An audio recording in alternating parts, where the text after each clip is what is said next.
Hello everyone, welcome back. इस video में हम लोग जो है रिएक्ट क्वेरी के बारे में बात करेंगे। रिएक्ट क्वेरी एक बहुत ही अच्छी लाइब्रेरी है।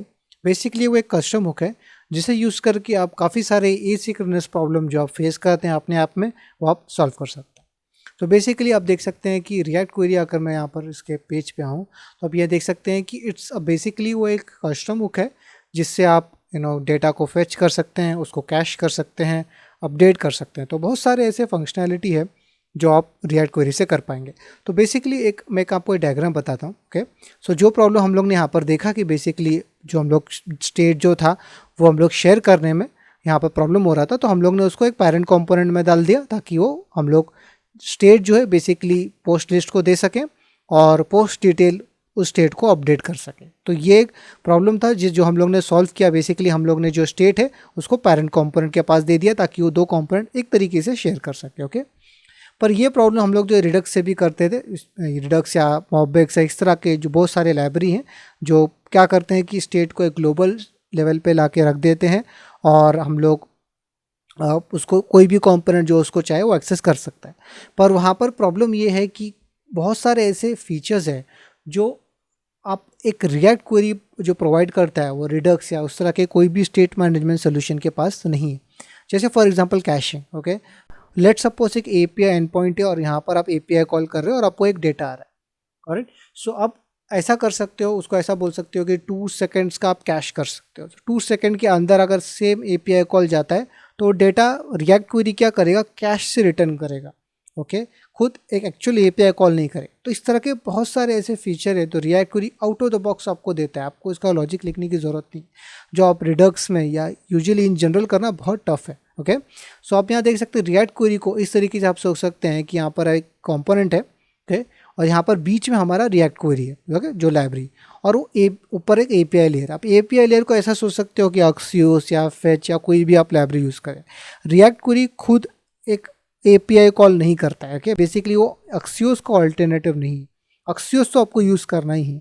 जैसे फॉर एग्जांपल कंपोनेंट से आप डायरेक्टली एपीआई लेयर को यूज़ करते, जैसे अक्सियोस या फेच आप करते थे, पर आपको यहाँ पर वो बीच में बेनिफिट नहीं मिलती। जैसे कैशिंग आपको एनेबल करना है ना, उस तरह की चीज़ें आपको यहाँ नहीं मिलती थी। सो यहाँ पर रिएक्ट क्वेरी पर वो प्रॉब्लम को सॉल्व कर सकता है। ओके, सो यहाँ पर आप देखेंगे कि राइट, सो यहाँ पर आप देख सकते हैं यहाँ सर्टन फीचर्स के बारे में मैं आपको डिस्कस करता हूँ। जैसे फॉर एग्जांपल विंडो रिफोकस। सो ऐसा है कि लेट सपोज आप इस विंडो में जाके दूसरे विंडो में आते हैं तो रिएक्ट क्वेरी उसको रिफ्रेश करेगा। ओके, सो ये आप देख सकते हैं, ये फीचर हम लोग को खुद बनाने की ज़रूरत नहीं है। Caching out of the box है।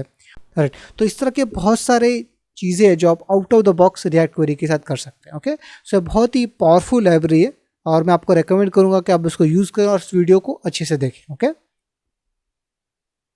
राइट, सो अब यहाँ रिएक्ट क्वेरी को यूज़ करने के लिए सबसे पहले हम लोग को इंस्टॉल करना होगा। तो हम लोग यहाँ पर रिएक्ट क्वेरी में इंस्टॉल कर लेता हूँ। ओके, सो रिएक्ट क्वेरी को ऊपर इंस्टॉल करना होगा तो सिंपली मैं यार्न ऐड रिएक्ट क्वेरी इस तरीके से इंस्टॉल कर लेता हूँ। अगर आप ऑफकोर्स npm यूज़ करें तो npm इंस्टॉल रिएक्ट क्वेरी आप कर सकते हैं। ओके, और भी इंस्टॉल हो रहा है जब तक कि हम लोग इसका एक कॉन्फ़िगरेशन, छोटा सा कॉन्फ़िगरेशन हमें करना है तो वो हम लोग कर लेते हैं। तो जैसे ऑलरेडी हम लोगों ने काफ़ी बार ये कर लिया है तो आपको अभी तक आ गया होगा। index.js में हम लोग ने ऑलरेडी थीम प्रोवाइडर, राउटर इस तरीके से रैपर्स बनाई हैं। तो रिएक्ट क्वेरी के लिए भी हम लोग को इस तरह का एक पैकेज बेसिकली प्रोवाइडर यहाँ पर बनाना पड़ेगा। तो यहाँ पर मैं एक कॉन्फ़िगरेशन कर देता हूँ वो फ्रॉम रिएक्ट क्वेरी। ओके, और यहाँ पर मुझे रिएक्ट क्वेरी प्रोवाइडर मुझे इंपोर्ट करना है। यहाँ पर है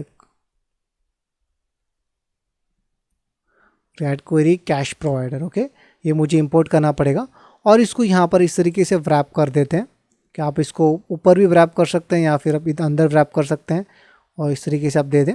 और इसको हम लोगों को एक क्वेरी कैश यहाँ पर एज अ प्रॉप देना है। सो एक क्वेरी कैश बहुत ही इंटरेस्टिंग है, आप उसको यहाँ पर क्रिएट ना करें। मैं क्या करता हूँ, यहाँ पर इस सोर्स फोल्डर के अंदर एक और फाइल क्रिएट करता हूँ और मैं उसका यहाँ पर नाम दे देता हूँ क्वेरी रिएक्ट क्वेरी, नाम यहाँ दे देता हूँ। और रीज़न मैं आपको बाद में बताऊंगा कि क्यों मैं इसको एक सेपरेट फाइल में बना रहा हूँ, यहाँ पर ही क्यों नहीं बना रहा हूँ। तो ये बहुत सिंपल है। यहाँ हम लोग क्या करेंगे कि हम लोग क्वेरी कैश क्लास को यहाँ इंपोर्ट करेंगे। ओके, सबसे पहले उसको इंपोर्ट कर रहे हैं ताकि वो ऑटो कंप्लीट हम लोग को यहाँ पर मिले। ओके, और यहाँ पर मैं इंपोर्ट करता हूँ क्वेरी कैश, जो बेसिकली आप यहाँ देख सकते हैं कि वो एक ओके, तो बेसिकली ये क्लास है और मैं इसका एक इंस्टेंस बना देता हूँ। इंस्टेंस बनाना बहुत ईजी है।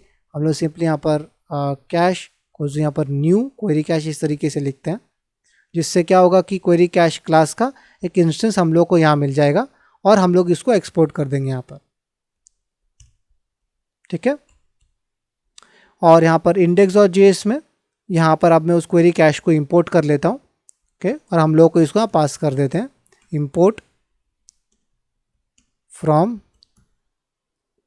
रिएक्ट क्वेरी, और यहाँ पर हम लोगों को क्वेरी कैश मिल जाएगा और ये हम लोग इसको यहाँ पास कर देंगे, दैट्स इट। तो यहाँ रिकैप करने के लिए हम लोग ने कुछ ज़्यादा नहीं किया है, हम लोग ने सिर्फ रिएक्ट क्वेरी कैश प्रोवाइडर को इंपोर्ट किया है रिएक्ट क्वेरी से और उसको यहाँ पर इस तरीके से रैप कर दिया है। और एक रिएक्ट क्वेरी कैश प्रोवाइडर एक क्वेरी कैश करके यहाँ पर प्रॉप लेता है, जो हम लोग को सिंपली क्या करना है कि क्वेरी कैश क्लास का एक इंस्टेंस बना के रिटर्न कर देना, दैट्स इट। और ये कुछ भी नहीं है, ठीक है। सो यहाँ पर मैं आपको बताऊंगा कि इसको सेपरेट फाइल में क्यों बनाया, वरना मैं सिंपली यहाँ पर भी उसको बना सकता था, ठीक है। क्यों मैं आपको आगे बताऊंगा क्यों उसकी हम लोगों को करना पड़ा, ठीक है। अब इस पोस्ट लिस्ट में हम लोग रिएक्ट क्वेरी ऐड करते हैं। तो रिएक्ट क्वेरी का एक हम लोग एक सैम्पल डेमो देखते हैं और फिर देखेंगे कैसे हम लोग उसको इम्प्लीमेंट कर सकते हैं। सो बेसिकली रिएक्ट क्वेरी एक कस्टम हुक है, ओके। आप यहाँ देख सकते हैं कि वो एक कस्टम हुक है, इसलिए उसके आगे आप देख सकते हैं यूज़ है, और उसको हम लोग को पहला पैरामीटर यहाँ पर एक की देना है। की बेसिकली एक यूनिक नाम आपको देना है। जितने बार भी आप यूज़ क्वेरी यूज़ करेंगे आप एक ध्यान में रखें कि उसको एक यूनिक नाम आपको देना पड़ेगा। दूसरा पैरामीटर जो इस यूज़ क्वेरी का होगा कॉल बैक फंक्शन, जब आप एक्चुअल API कॉल करोगे। और तीसरे पैरामीटर में आपको एक किसी तरह का कॉन्फ़िगरेशन जो आपको देना है वो आप दे सकते हैं, ऑलराइट। सो अभी हम लोग इसको इम्प्लीमेंट करते हैं पहले। तो यहाँ पर मैं यूज़ क्वेरी को इधर रिपोर्ट कर लेता हूँ। बेसिकली जो हम लोगों को मिलेगा, ओके, तो ऑटो कंप्लीट नहीं हो रहा, एनीवेज हम लोग इसको एग्जैक्टली यहाँ पर ओके यहाँ पर इंपोर्ट कर लेते हैं फ्रॉम रिएक्ट क्वेरी, और यहाँ पर यूज़ क्वेरी को इधर इंपोर्ट कर लेते हैं, ओके। और यूज़ क्वेरी को हम पहला पैरामीटर आप देख सकते हैं कि यूनिक नाम मुझे देना है, तो जो कंपोनेंट का नाम है वही मैं यहाँ दे देता हूँ। बेसिकली वो इतना यूनिक है। और यहाँ पर एक कॉल बैक फंक्शन है। ये कॉल बैक फंक्शन जो है आपको एक प्रॉमिस रिटर्न करना चाहिए, ठीक है। सो यहाँ पर प्रॉमिस क्या है, हमारे पास ऑलरेडी यहाँ पर प्रॉमिस है। आप देख सकते हैं कि गेट कॉल में हम लोगों को प्रॉमिस मिल रहा था, तो वही सिंपली मैं कॉपी करके यहाँ डाल दूंगा, दैट्स इट। इतना ही हम लोगों को करना है। सो यह फंक्शन की अभी ज़रूरत नहीं है, उसको रिमूव कर देते हैं बिकॉज वो काम रिएक्ट क्वेरी करेगा, ओके। और यूज़ इफेक्ट के भी हम लोग को ज़रूरत नहीं है बिकॉज अब यहाँ पर हम लोगों को रिएक्ट क्वेरी खुद माउंट पे कॉल कर देगा, तो हम लोगों को यहाँ पर यूज़ इफेक्ट की भी ज़रूरत नहीं है। और यूज़ क्वेरी आप यहाँ देख सकते हैं कि डॉक्यूमेंटेशन में एक ऑब्जेक्ट रिटर्न करता है। उस ऑब्जेक्ट के ऊपर 3 प्रॉपर्टी आप यहाँ देख सकते हैं कि ईज लोडिंग है, एरर है और डेटा है, ठीक है। तो यहाँ पर मैं इसको डिस्ट्रक्चर करके एक्सेस कर लेता हूँ। यहाँ पर मैं दे देता हूँ ईज लोडिंग, यहाँ पर मैं एरर दे देता हूँ, यहाँ पर मैं डेटा दे देता हूँ, ठीक है। तो आप यहाँ देख सकते हैं कि ऑलरेडी हमारे पास यहाँ पर स्टेट है, तो हम लोगों को ये स्टेट की भी ज़रूरत नहीं है बिकॉज लिस्ट का रिप्लेसमेंट हम लोग को डेटा है। बेसिकली डेटा वही है जो लिस्ट यहाँ पर होता था, और लोडिंग स्टेट हम लोग रखते थे ताकि हम लोग दिखा सके, लोडर दिखा सके, तो उसकी भी ज़रूरत नहीं बिकॉज हम लोग के इस लोडिंग फ्लैग से वो कर सकते हैं। तो ये स्टेट की भी ज़रूरत नहीं, मैं इसको कमेंट कर दूंगा। आप यहाँ देख सकते हैं काफ़ी सारे कोड का हम लोगों को ज़रूरत नहीं पड़ा, सिर्फ एक लाइन से जो रिएक्ट क्वेरी दे रहा है, बिकॉज वो खुद ही API कॉल कर रहा है, हम लोग को एक ऑब्जेक्ट बना के दे रहा है और हम लोग को इंटरनल स्टेट मेंटेन कर रहा है। तो इसलिए आप देख सकते हैं काफ़ी सारे कोड हमारे यहाँ से डिलीट हो गया। अब सिंपली इसे यूज़ करते हैं। आप इस लोडिंग की जगह इस लोडिंग होगा जो हम लोगों को मिल रहा है रिएक्ट क्वेरी से, और यहाँ पर लिस्ट नहीं होगा, यहाँ पर डेटा डॉट डेटा इस तरीके से मैं दे देता हूँ, ओके। ये बेसिकली डेटा डॉट डेटा इसलिए हुआ है बिकॉज डेटा ऑब्जेक्ट खुद एक्सियोस इस पर ऐड कर देता है। अगर एक्सियोस नहीं होता तो प्रॉब्ली आपको डेटा डॉट मैप ही करना पड़ता, ठीक है। पर एक्सियोस बेसिकली क्या करता है कि एक ऑब्जेक्ट रिटर्न करता है जिस पे डेटा करके एक प्रॉपर्टी होता है जिसमें हमको एक्चुअल वैल्यू मिलेगा, ठीक है। तो इसलिए हम लोगों को यहाँ पर डेटा डॉट डेटा इस तरीके से करना पड़ रहा है, ओके। ऑलराइट, सो यहाँ पर आते हैं, यहाँ पर आके वो रिफ्रेश हो रहेंगे। आप यहाँ देख सकते हैं, अब ये जो लिस्ट आया है ये रिएक्ट क्वेरी से आया है। रिएक्ट क्वेरी से आप यहाँ देख सकते हैं सक्सेसफुली हम लोग यहाँ पर API कॉल करता हूँ। तो यहाँ पर मैं पोस्ट डिटेल में इधर आ जाता हूँ, ओके। ऑलराइट, सो अब ये गेट पोस्ट डिटेल है, इसको भी हम लोग इजीली रिप्लेस करते हैं रिएक्ट क्वेरी से। तो यहाँ पर मैं रिएक्ट क्वेरी को इधर इंपोर्ट कर लेता हूँ, इंपोर्ट फ्रॉम रिएक्ट क्वेरी। तो यहाँ पर यूज़ क्वेरी को यहाँ पर मैं इंपोर्ट कर लेता हूँ, ओके। और यहाँ पर मैं सेम वैसे ही करूँगा जैसे हम लोग ने वहाँ पर किया है, ओके, पोस्ट लिस्ट में। तो वैसे ही यहाँ पर मैं कॉल कर रहा हूँ, तो इसको मैं यूनिक नाम दे देता हूँ, वो है पोस्ट डिटेल। ओके, एक कॉल बैक फंक्शन यहाँ पर दे देता हूँ। ओके, और यहाँ पर हम लोगों को प्रॉमिस रिटर्न करना है, तो सिंपली यहाँ पर प्रॉमिस ऑलरेडी इस गेट फंक्शन के अंदर आ रहा है, वही मैं यहाँ पर इसको रिटर्न कर दूंगा। ओके, और एज यूजुअल ये यूज़ क्वेरी जो है एक ऑब्जेक्ट रिटर्न करता है, जिस ऑब्जेक्ट के ऊपर हम लोगों को यहाँ पर इस लोडिंग करके यहाँ पर मिलेगा, जिससे हम लोगों को पता चलेगा कि करंटली ये लोड हो रहा है। यहाँ पर एरर ऑब्जेक्ट आएगा, जिससे हम लोगों को पता चलेगा कोई एरर है, और यहाँ पर एक डेटा होगा जिससे हम लोगों को एक्चुअल डेटा मिल जाएगा। ठीक है, तो आप यहाँ समझ सकते हैं कि इस पर्टिकुलर अभी यहाँ पर हम लोगों को ये पोस्ट डिटेल की भी ज़रूरत नहीं है। ठीक है, बिकॉज डेटा से हमें वो वैल्यू मिल जाएंगी, और हम लोगों को अभी इस यूज़ इफेक्ट की भी ज़रूरत, यहाँ पर यूज़ इफेक्ट की ज़रूरत पड़ेगा, पर इस गेट डिटेल की यहाँ पर हमें ज़रूरत नहीं है, और इस गेट डिटेल की भी, गेट पोस्ट डिटेल की भी यहाँ ज़रूरत नहीं है। ठीक है, अब यहाँ पर ये जो डेटा आ रहा है ये सिंपली यहाँ पर मैं रेंडर कर देता हूँ। ओके, यहाँ पर पोस्ट डिटेल चेक करने के बजाय यहाँ पर इज लोडिंग चेक करेंगे हम लोग, और उसके बिहाफ पे यहाँ पर हम लोग ये डिव दिखाएंगे जिसपे लोडिंग टेक्स्ट है, और यहाँ पर ये जो डेटा है ये बेसिकली हम लोगों को यहाँ पर आएगा। यहाँ पर बेसिकली आप यहाँ देख सकते हैं कि डेटा डॉट टाइटल हम लोगों को यहाँ पर आएगा। ओके, और यही सेम चीज़ हम लोग इधर भी कर देते हैं, डेटा डॉट डिस्क्रिप्शन। ठीक है, ऑलराइट, सो अभी हम लोगों को एटलीस्ट इनिशियल लोडिंग पे जो हम लोग कर रहे थे वो यहाँ पर चलना चाहिए। तो अभी ये गेट पोस्ट डिटेल ये फंक्शन नहीं है, उसको इधर मैं कमेंट कर देता हूँ सिर्फ। ओके, यहाँ पर किसी तरह का एक इश्यू आ गया है। ऑलराइट, तो यहाँ पर मुझे यहाँ पर मुझे इस तरीके से क्वेश्चन मार्क देना पड़ेगा। तो यहाँ पर पोस्ट डिटेल इधर है, इधर से भी रिमूव कर देता हूँ, डेटा डॉट डिस्क्रिप्शन इस तरीके से करता हूँ।